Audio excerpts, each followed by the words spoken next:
হ্যাঁ হ্যাঁ, আমাদের তদন্ত কার্যক্রম ইনশাল্লাহ আজকে থেকে স্টার্ট হয়েছে।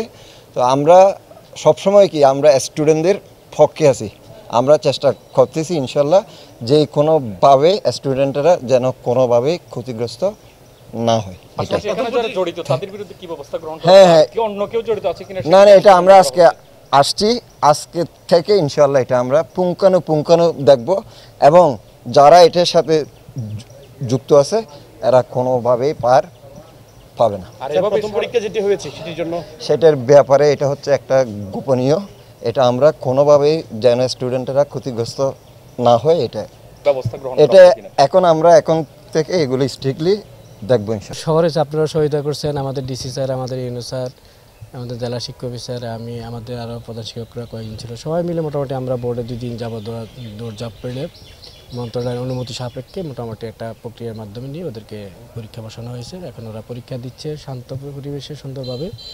আজকে একটা পরীক্ষা চলে গেল, বাকিগুলি তারা অ্যাটেন্ড করবে। আর যেটা হয়ে গেছে সেটার বিষয়ে হয়তো বোর্ড পরবর্তী সিদ্ধান্ত নেবে কীভাবে কী করে। তবে বোর্ড এটুকু আশ্বস্ত করে যে ছাত্রদের বিপক্ষে কোনো কিছু যাবে না, ঠিক আছে, তারা যাতে ভালোভাবে সুযোগ পায় বা তাদের পক্ষে যে কোনো জিনিসই থাকে, ঠিক আছে। যেটা অনাকাঙ্ক্ষিত ভুল, হয়তো সামান্য কিছু মানুষের ভুলের কারণে হয়তো এই জিনিসটা হয়ে গেছে। তবে এই জিনিসটা যদি আমরা আগের দিনও জানতাম তাহলে হয়তো আমরা এটা এতটুকু বাড়িতে দিতাম না। তো দুঃখিত, আমাদেরকে কেউ জানাই নেই, এটি হলো সমস্যা। আমরা সকাল 9:30 জানছি, জানার পরে হয়তো এই তাতে আমরা জানেনি পরবর্তী কী হয়েছে না হয়েছে, ঠিক আছে। ধন্যবাদ।